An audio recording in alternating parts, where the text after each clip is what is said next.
bienvenidos a un episodio más de este podcast de Novalab Pro Salud. El día de hoy tenemos el gusto de que nos esté acompañando el doctor Maximiliano Rubalcaba. Él es un médico endocrinólogo. Doctor, muchas gracias por aceptar la invitación. Gracias por invitarme a estar por acá. Muchas gracias, doctor. Gracias por acompañarnos, como le comentaba. Doctor, vamos a hacer, siempre les comento, estas pláticas son netamente informativas. Darte a conocer, obviamente, a ti, tu carrera, tu trabajo y darle un poquito al paciente, desmenuzarle o hacerle un poquito más claro en qué va tu carrera o tu especialidad en este caso. ¿Sale, Doc? Claro. ¿De dónde eres originario, Doc?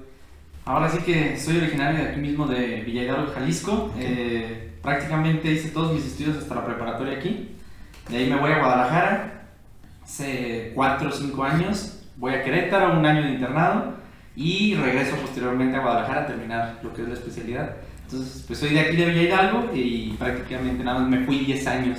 10 años a continuar con los estudios. Okay. Siempre, en la mayoría de los casos, todas las personas que han estado aquí con nosotros, ese es el plus, el que vengan ustedes de regreso a su tierra, a la tierra, a consultar a su gente. Sí. Es como que lo que tratamos de hacer, darles otra vez ese impulso a ustedes que van llegando y haciéndoles saber al pueblo que está un endocrinólogo aquí que me comentabas que no hay muchos, aquí en la zona. Somos pocos. Que bueno, me da gusto y es un privilegio para nosotros. ¿Por qué decidiste estudiar medicina, Doc? Yo creo que yo más o menos me di cuenta en la prepa. Todo el tiempo me había gustado mucho la docencia porque pues, mis dos papás son maestros. Me llamaba mucho la atención la docencia, pero en la preparatoria también teniendo algunos compañeros que estaban en Cruz Roja, que estaban en brigadas de salud, que de repente estaban cuando había alguna alteración en algún lugar. Me acuerdo que en ese entonces nos invitaron a un curso aquí en la Cruz Roja, a un curso de primeros auxilios. Me encantó, ahí yo me empecé a enamorar más de la medicina. Dije, ay, qué chido que de repente, no sé, bueno, a lo mejor suena mal, pero que un paciente te caiga en paro y que sepas cómo reanimarlo, ¿no? Que sepas qué hacer. Entonces ahí me empezó a llamar más la atención. Mi papá todo el tiempo había querido un hijo doctor. Entonces fue como una cosa con la otra. Y incluso yo me acuerdo que le comenté a ver dónde me iba y hasta dijo, si es medicina te pago casi que hasta la universidad privada y vámonos. Y pues me metí, me encantó medicina y pues ya después empezando en medicina ya empieza a ver uno por qué rubro, qué especialidad te gusta. Y desde el inicio endocrino yo soy fanático de la endocrinología. ¿Por qué? Me encanta. ¿Por qué endocrinología?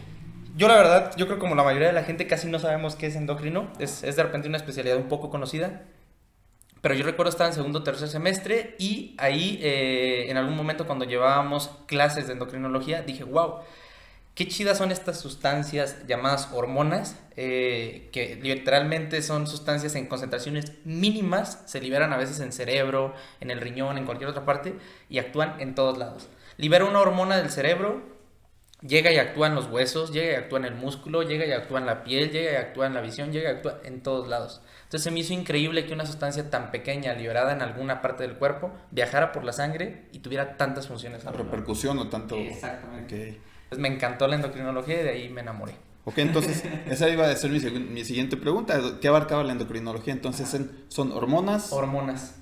Metabolismo. En general es hormonas y metabolismo. Vemos...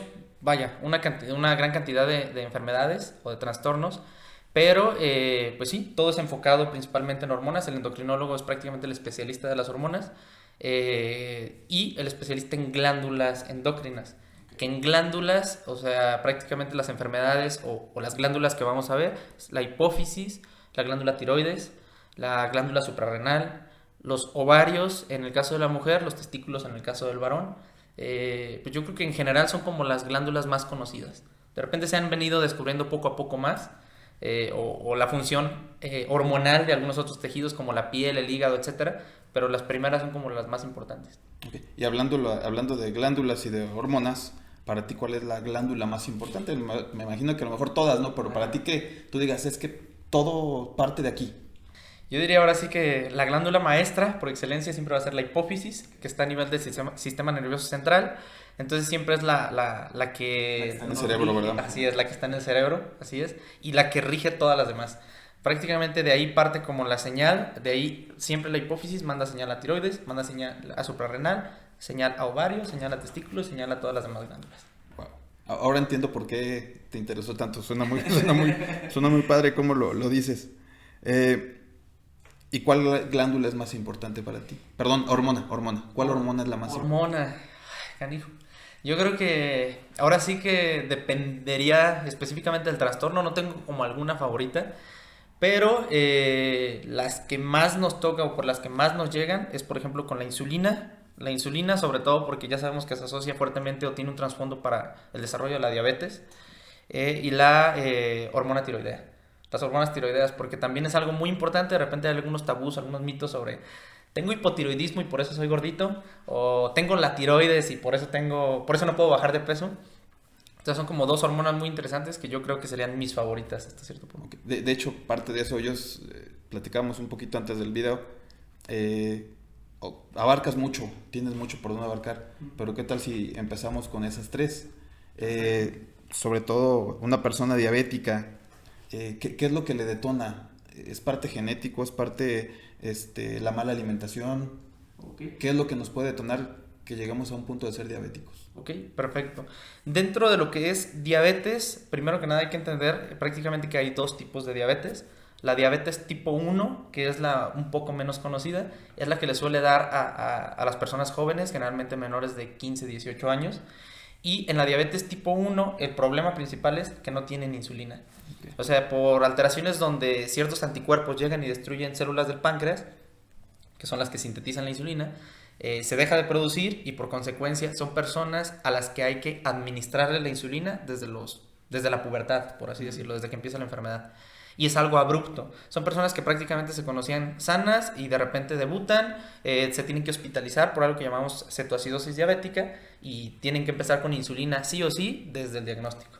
Esa es la tipo 1, esa es más que nada factores genéticos y pues ahora sí que mala suerte, no se sabe a ciencia cierta la causa, hay muchos mecanismos implicados, pero no hay algo como que yo pueda hacer para evitarla. O sea, el páncreas deja de segregar insulina. Así es. Y ya valió. Y ya, lo único que tenemos que hacer es suplementar la insulina.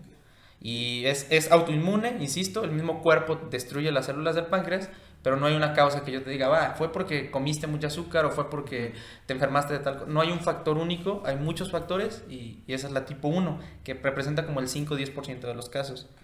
La más común, que yo creo que es lo que más nos da de comer a los endocrinólogos o por lo que más llegan los pacientes, es la diabetes tipo 2. La diabetes tipo 2, esa sí es la más conocida, esa yo siempre les digo y tal cual. Es como si nosotros nacemos ya con una pistola. El simple hecho de ser mexicanos, en donde lo leamos, es un factor de riesgo para tener diabetes tipo 2. O sea, ya nosotros, todos los mexicanos, por la genética mezclada de prácticamente de españoles con indios, prácticamente nuestro mestizaje nos hace ya una genética propicia para desarrollar diabetes tipo 2. Entonces nosotros nacemos con la pistola y ¿qué va a desencadenar o qué va a hacer que ese gatillo se active? Así es, que yo jale el gatillo. Que no haga nada o haga muy poca actividad física, que tenga obesidad, que coma mal, que de repente coma muchos carbohidratos, muchos azúcares simples, muchas grasas, o sea, el tipo de alimentación que yo lleve.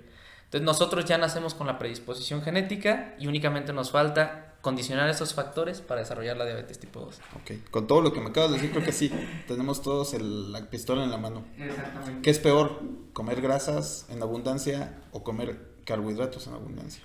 Yo creo que ahí sí es ambas son peligrosas, dependería del tipo de paciente en específico, porque también hay, por ejemplo, personas que están muy predispuestas desde el nacimiento a tener alteraciones con las grasas por algunas mutaciones genéticas.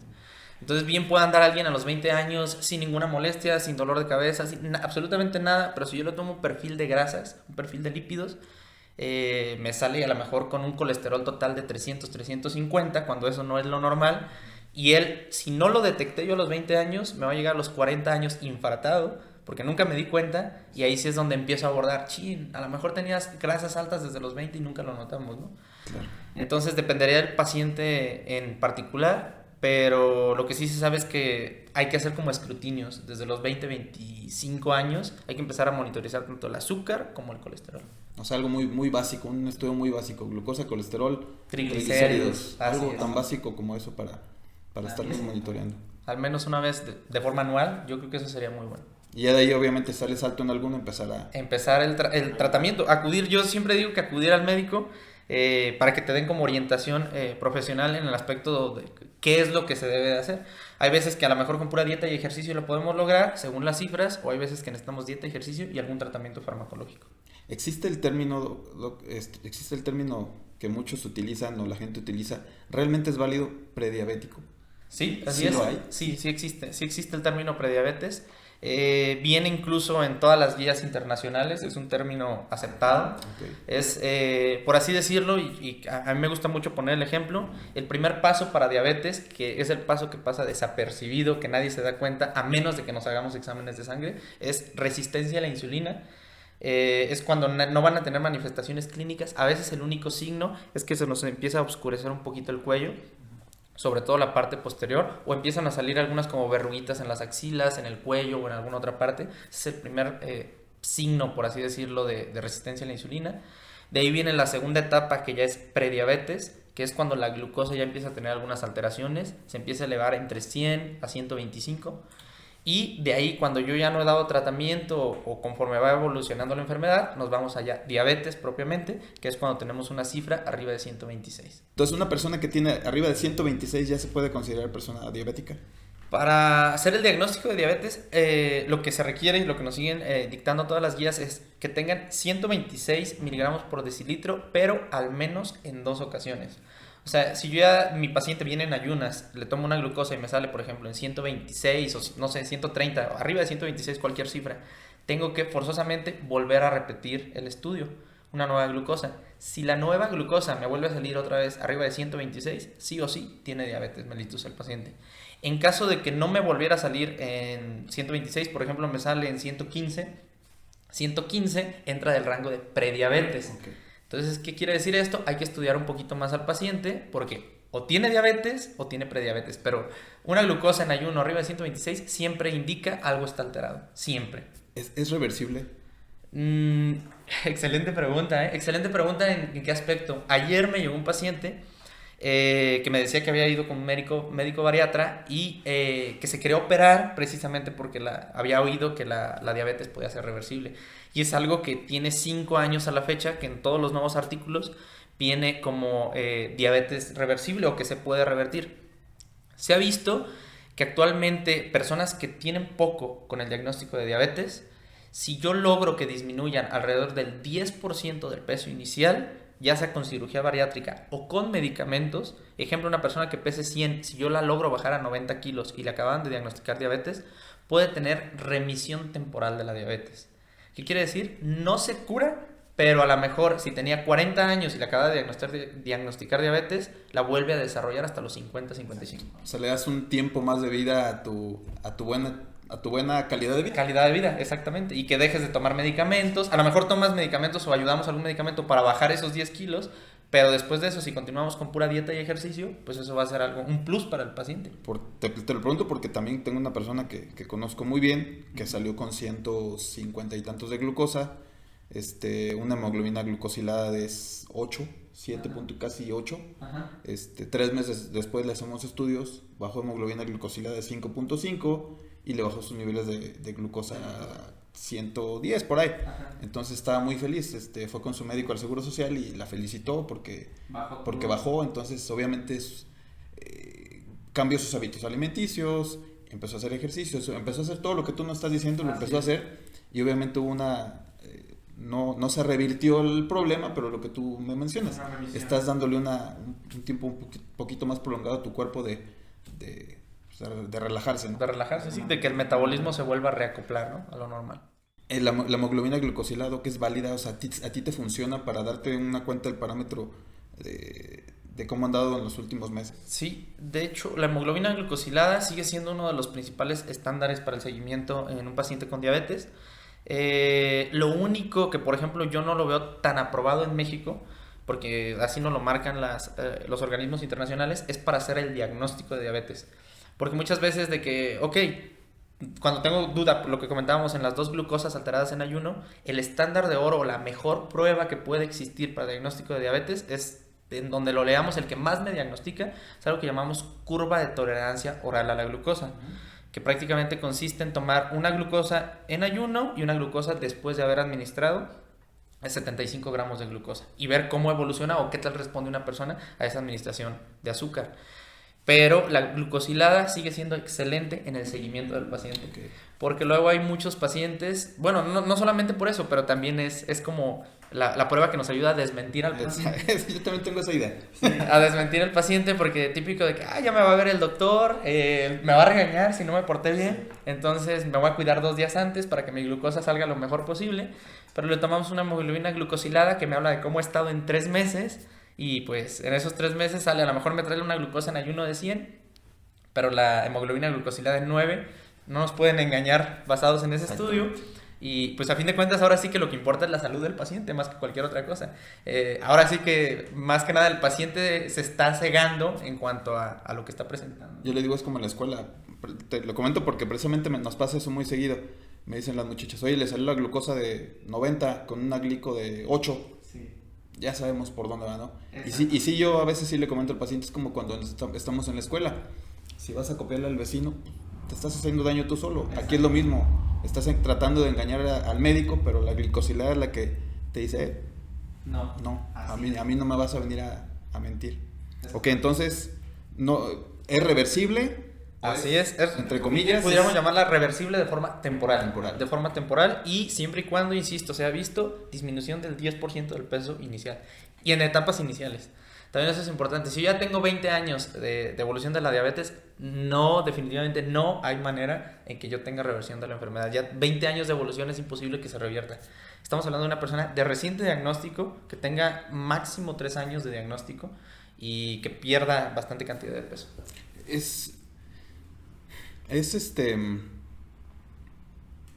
¿O qué grado de porcentaje una persona que es diabética llega a generar una insuficiencia renal?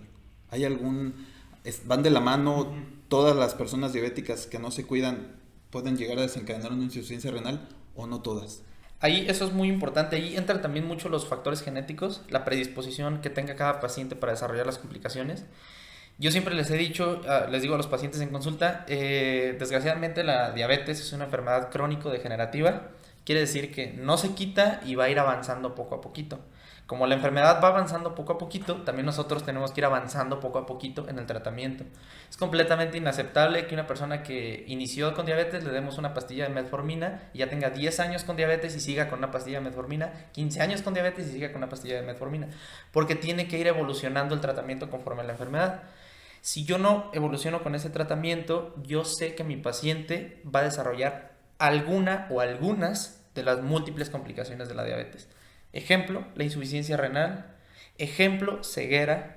Ejemplo, pie diabético. Ejemplo, un infarto agudo del miocardio. Puede desarrollar cualquier otro tipo de alteración. Entonces, ¿de qué depende? Ahora sí, las características de cada paciente. A lo mejor la insuficiencia renal después de 10 a 20 años es casi increíble o casi ningún paciente está exento de llegar a desarrollarla. Pero de ahí a que terminen en diálisis, ya sea diálisis peritoneal o hemodiálisis por falla completa del riñón, tiene mucho que ver con el factor genético del paciente y el tipo de hábitos que haya llevado. Porque, por ejemplo, algunos pacientes, si tengo yo 2 pacientes muy mal controlados que no se toman su medicamento y demás, a lo mejor uno de ellos termina en insuficiencia renal y otro de ellos termina con un pie diabético y tenemos que amputar el pie, pero el riñón sigue trabajando bien.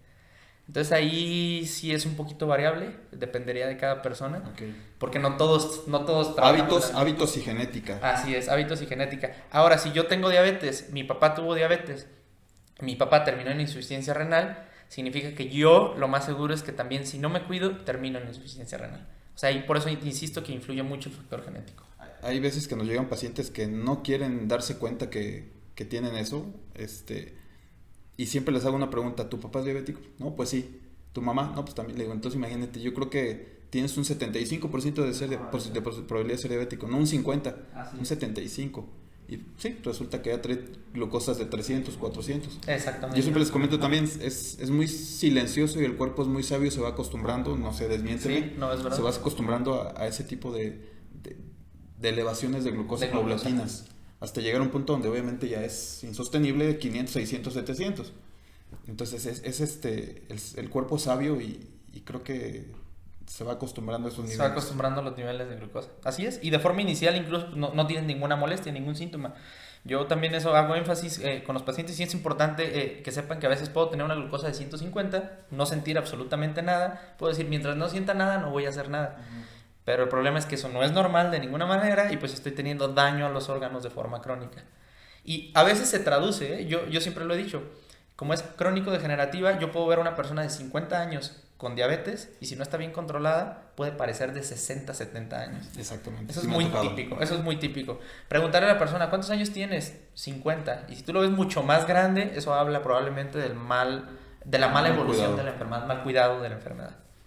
El desorden que ha tenido. Entonces, ese realmente es el impacto de esa enfermedad. La diabetes es crónico-degenerativa, ya para dejar ese punto en claro. Puede haber un tiempo que el cuerpo te dé de más y si lo reviertes un poquito a tiempo, bueno, no es reversible, es un poquito de... ¿Me recuerdas el término que usas? Remisión. Remisión temporal. Te da un tiempecito más para retardar un poquito el proceso de la diabetes. Así es. Y bueno, no todas las diabetes van a terminar en insuficiencia renal o enfermedad renal crónica. Y algunas, pues bueno, ojo con los pies, ojo con las heridas, con las lesiones, ¿verdad? Tal cual, así es. Nada más recordar, y también algo que me gustaba mucho cuando yo estaba en la facultad, que pues la diabetes nada más daña desde la punta de la cabeza hasta el dedo gordo del pie. O sea, ahora sí que desgraciadamente nos daña todos los órganos del cuerpo.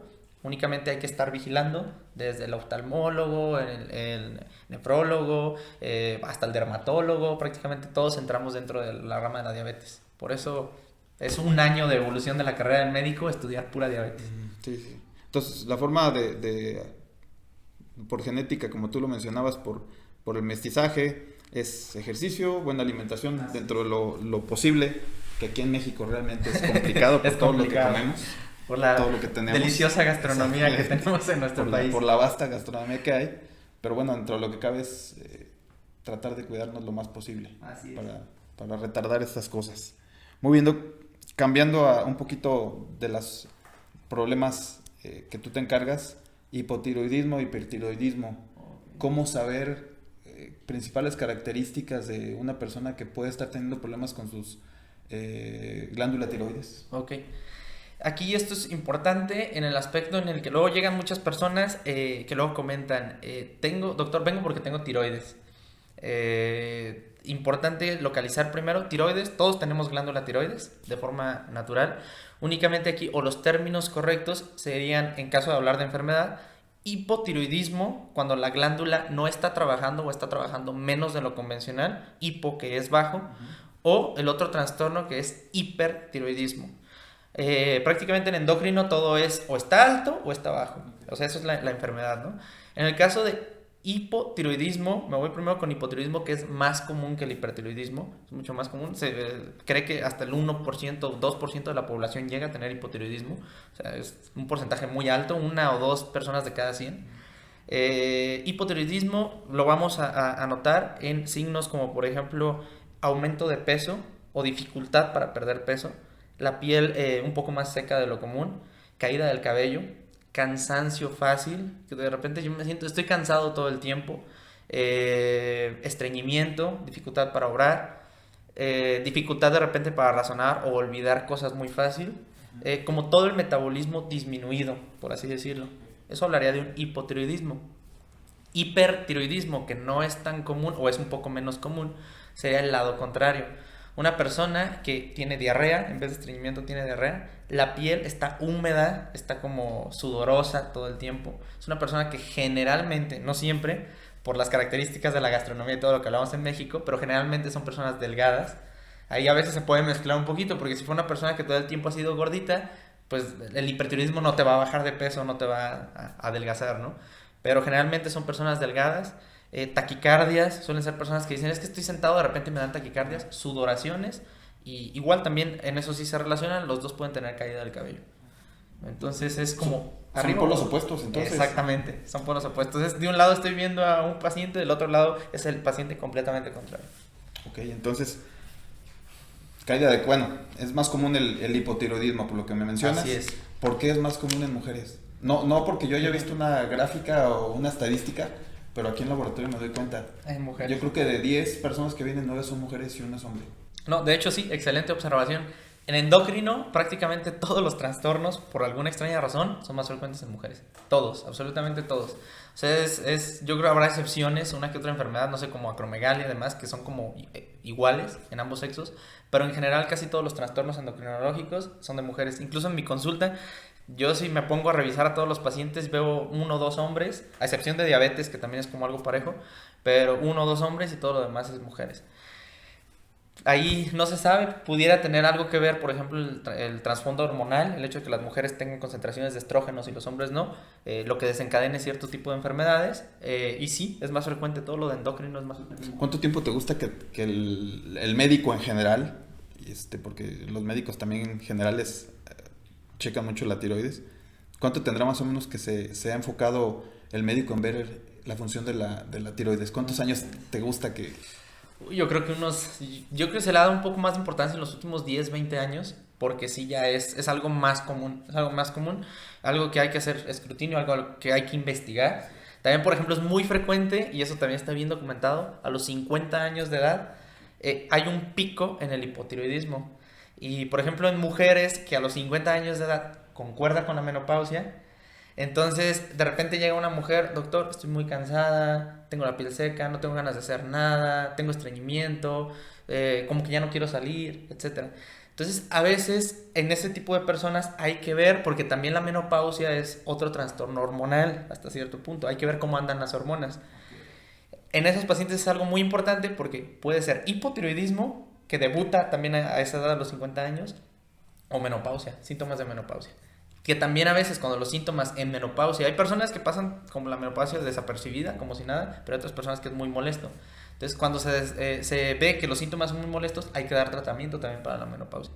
Te pregunto eso porque yo también más o menos tengo 20 años dedicándome a esto y obviamente ahorita es más común tratar la tiroides o ver la tiroides, pero digo, pobres mujeres, y se los comento a las pacientes, anteriormente cómo iban al médico, y es que me siento así, se me cae el cabello, las uñas delgadas, mi piel reseca, se me olvidan las cosas, bla, bla, bla. Mi marido no me entiende. Exacto. No, y el médico, ¿qué decía?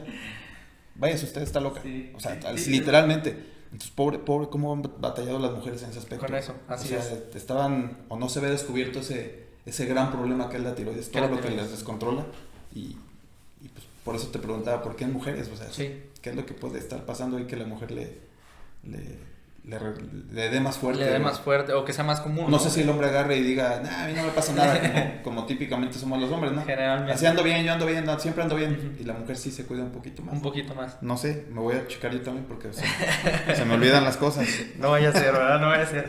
¿Y el hipertiroidismo?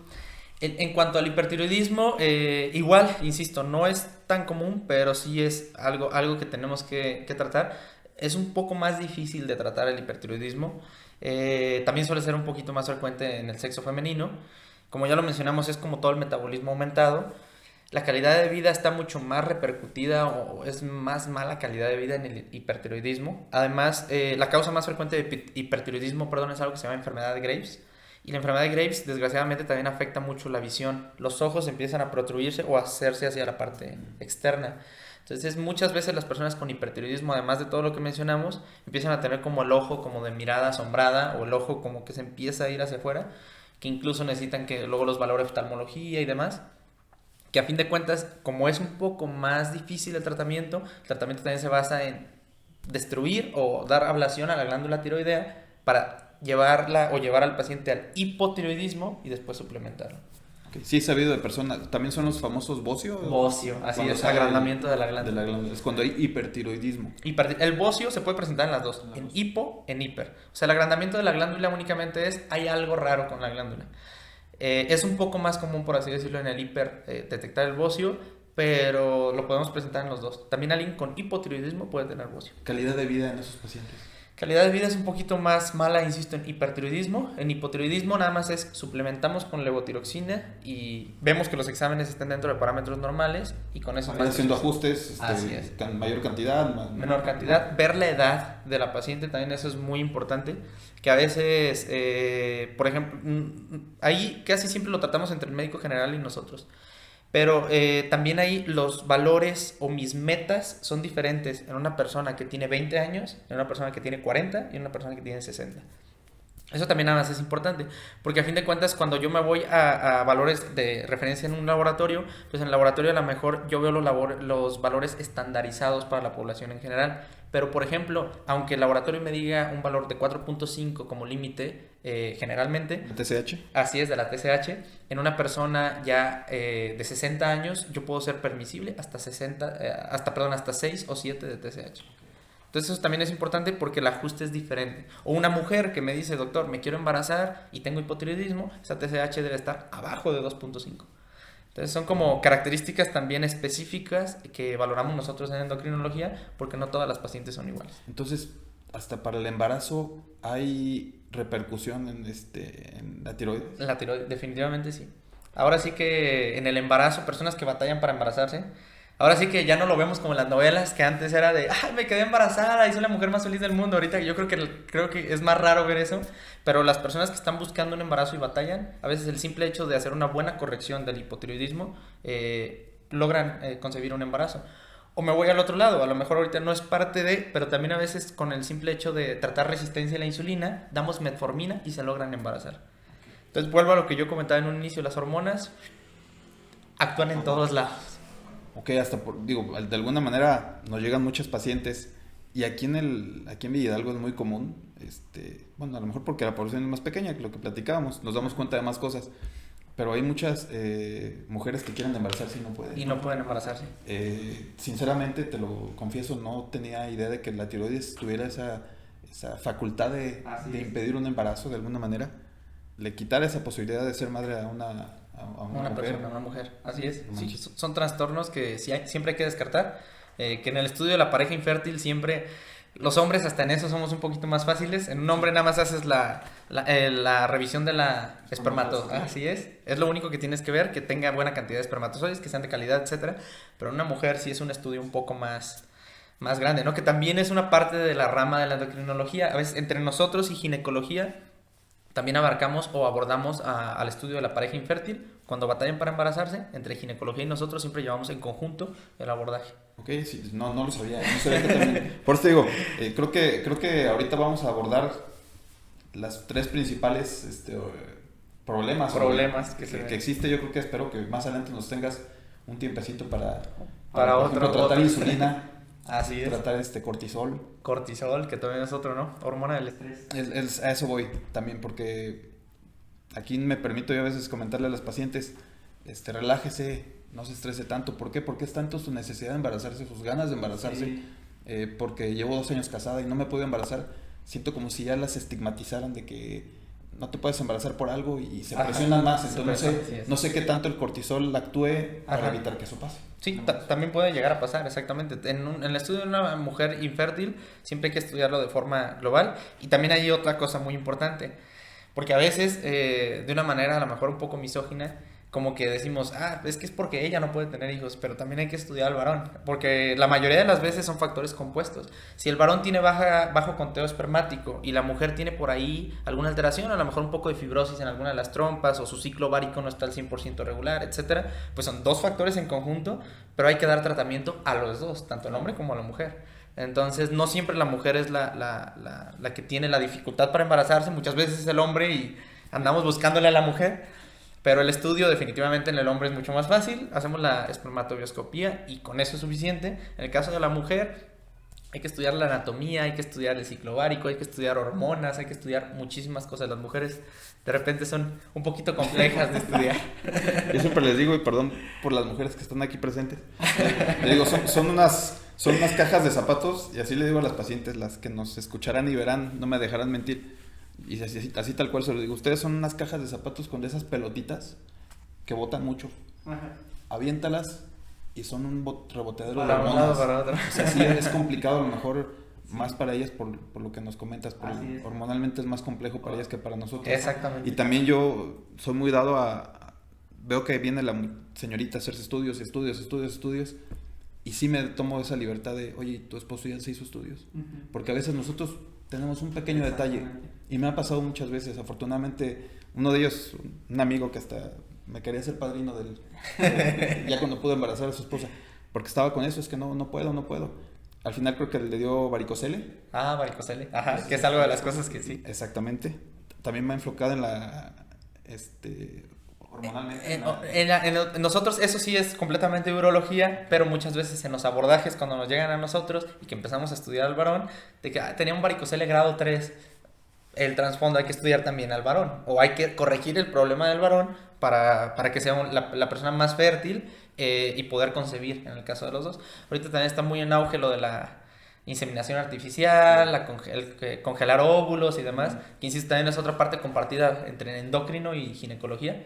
De hecho también es como lo que nos une, una alta especialidad en biología de la reproducción la puede hacer tanto un ginecólogo como un endocrinólogo, porque el tratamiento siempre es dual. Entonces van de la mano, o sea, lo importante sería para, ojo, las personas que quieran embarazarse, ir siempre de la mano, endocrinología con ginecología, así es. Y la pareja, o sea, no nada más es la mujer, es la pareja, hay que estudiar a los dos para evitar o para darle una rápida solución a la situación. Si hay de plano, digo, ya me voy a meter en otros ámbitos, me surgió la duda, si hay de plano personas o mujeres que no puedan embarazarse. Sí. O sea, sí se sale de las manos de ustedes como... Sí, definitivamente sí hay algunas alteraciones que también a veces pues hay que descartar, donde hay mujeres que pues no se pueden llegar a embarazar por algunos trastornos. A veces son alteraciones genéticas que ya no vamos a poder cambiar, o a veces simplemente son no tanto que no se puedan embarazar, a veces también son problemas donde no se van a poder embarazar de forma natural y la única opción que tienen es la fertilización in vitro. Entonces hay que hacer la fertilización por fuera y de ahí hacer la fecundación, pasar el óvulo ahora sí al útero de la mujer y ya que vaya adaptando su proceso natural. Un ejemplo nada más rápido, por ejemplo, recordemos que están las trompas de falopio que conectan hacia el útero. Hay mujeres que tienen cicatrizadas o cerradas esas trompas, entonces el óvulo jamás va a poder llegar, jamás. Entonces eso es parte también de lo que investigamos, porque si están así atoradas... Pues, ¿y cómo te das cuenta de eso? Tenemos que hacer estudios. Por ejemplo, ahí es un estudio donde se mete medio de contraste al útero y se ve la permeabilidad hacia la parte externa. Hay otras personas que también, por ejemplo, tienen resistencia a la insulina, y el simple hecho de la resistencia a la insulina evita que logren embarazarse. A mí me tocó una vez, una paciente tenía ovario poliquístico, no se podía embarazar, le iniciamos metformina. Siempre cuando iniciamos metformina en ovario poliquístico se les debe decir que van a disminuir la resistencia a la insulina y que pueden llegar a embarazarse, porque a pesar de que la metformina no es un método como para lograr el embarazo, esa rompe la resistencia a la insulina, y se ha visto que la pura metformina a veces logra embarazos en mujeres que no se habían podido embarazar. Entonces esta chava tenía 10 años, poco menos, teniendo relaciones sexuales sin protección, nunca se había embarazado, le iniciamos metformina, se embaraza y dice, ¿qué pasó? Yo no esperaba embarazarme, ¿no? Y menos con metformina, o sea, ¿qué me diste que ya me embaracé? Y entonces es por haber roto ese círculo vicioso donde había resistencia a la insulina que no lograban el embarazo. Son cosas, insisto, por todos lados hay hormonas. ¿Cómo le llaman a esos descubrimientos médicos? Ahí tiene un nombre. Que lo descubren por casualidad, vaya. Por casualidad, ajá, como incidentales, ¿no? Ajá, como darte un medicamento para una cosa, pero resulta que te... Sí, como solucionó otra, así es. Sí. Por ejemplo, para ir con usted, o que en caso de que ya para cerrar la entrevista, para no interrumpirlo un poco más en sus deberes, el paciente puede acudir con usted con algunos estudios previos, o lo conveniente contigo es que tú primero hagas una entrevista y después específicamente mandes algo. Yo ahí casi siempre, por ejemplo, los que me han llegado a abordar de repente que algún mensaje o algo por parte de la clínica, depende, si ya traen un trastorno de base, por ejemplo, que ya digan, yo ya sé que tengo hipotiroidismo, pues lo ideal es que al menos vayan con el perfil tiroideo y hacer la valoración correspondiente. Si ya saben que tienen diabetes, por ejemplo, en el caso de diabetes, lo básico, por ejemplo, es tener la glucosa, urea, creatinina para ver la función del riñón, una glucosilada para ver el promedio de los 3 meses, y un perfil de lípidos, porque generalmente la diabetes en un 60-70% de los casos se asocia con alteraciones de las grasas. Entonces eso sería como lo básico. Pero si de repente hay una persona que no sabe bien, es que no sé si tengo hipotiroidismo, no sé si tengo diabetes, no sé, a lo mejor tengo resistencia a la insulina, yo sugeriría primero acudir a valoración y después de la valoración ver por dónde va el asunto y para pedir los laboratorios pertinentes. Porque pues siempre también es, a fin de cuentas, ver el costo y ver que no se hagan estudios de todo nada más y a ver qué sale, ¿no? Mejor hacer algo ya más encaminado hacia lo que puede llegar a tener. Me agrada tu forma de pensar, y yo también a veces comento ese pequeño detalle de cuando veo que les mandan mucho, a empezar váyase por partes, señora, porque ves que la gente batalla por lo económico, ¿no? Por lo económico. Entonces, si hacemos de todo, algo va a salir. El que busca encuentra, ¿no? exactamente. Pero a fin de cuentas es buscar algo encaminado para poder dar tratamiento oportuno. Ok, ¿dónde te podemos encontrar? Déjanos un teléfono, por favor, va a aparecer aquí en el video. ¿Dónde te podemos encontrar? Días, fechas, por favor. Ahora sí que estoy aquí en Clínica Triana, a un lado del Sagrado Corazón. Prácticamente estoy viniendo aquí a Villa Hidalgo porque también trabajo en Guadalajara. Estoy viniendo aproximadamente cada 15 días, principalmente en fines de semana. Y pues el número de teléfono con el que me pueden hacer alguna cita es 333 49 233 64. ¿Redes sociales manejas? Redes sociales, sí. En Instagram estoy como doctor.rubalcaba, endocrinólogo. Y igual en Facebook como doctorendo.rubalcaba.com. Entonces, Te agradezco mucho que nos hayas aceptado la entrevista. Me caíste muy bien, te lo vuelvo a repetir. igualmente. Muy agradable la conversación, te agradezco mucho. Esperamos, no sé si podamos de una vez que nos agendes en algún momento una siguiente entrevista, porque creo que tu carrera, tu especialidad nos va a abarcar mucho. Así Y es. hay mucho que la gente desconocemos, me incluyo. Así es. Desconocemos y hay que abordar para que la gente Conozca. vaya empezando a conocer de qué se trata tu especialidad y en qué momento pueden acudir contigo y les puedas dar un buen apoyo. Creo que sí, sin Gracias. problema. Gracias por Igualmente. Gracias por la invitación. Gracias a todos, nos vemos en la siguiente sesión.